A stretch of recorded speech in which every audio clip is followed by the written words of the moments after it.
আছি দেখুন আমার দোকানের সামনে, এই দোকানের সামনেও দেখাচ্ছি যে কোনো কাজ টাজ নাই। আর দোকানের পিছনে ক্যামেরা চালু, দেখুন কোনো কাম কাজ নেই। এই মুহূর্তে আছি আজকে নির্বাচনের আগের দিন, মানে দেখুন একেবারে নিরিবিলি, মানুষজন একেবারে কম। একটা নির্বাচন মানে একটা ঈদের মতো জমজমাট থাকার কথা, কোনো মানুষজন নাই দেখছেন। গাড়ি ঘোড়া খুব কম চলে, মানে এরকম একটা অবস্থা দেশ চলতেছে আমার জানা নাই।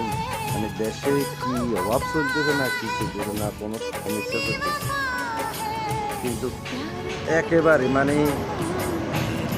আজ 1 থেকে 1.5 বছর যাবৎ কোনো কাজ কামে নেই। কাজ কামে এত একটা দুরবস্থা দেখেছি, যেখানে সকালবেলা আসি যখন 10টা বাজে বা 9টা বাজে দোকানে খুলে, তাহলে এই জায়গাটা সবকিছু জাম থাকে। আমি কাজ করি বেতন নেই, এখন আজ 2 বছর তাই কাজ কাম নেই, একেবারেই নেই। জানি না কি হবে দেশের, কি হবে আমাদের।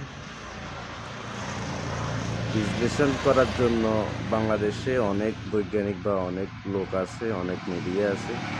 আপনারা বিশ্লেষণ করে দেখুন তো এখানে আসলে কি হচ্ছে দেশে, কেন এই সমস্যা হচ্ছে। মানে কাম কাজ টাকা পয়সা মানুষের হাতে একেবারে নেই।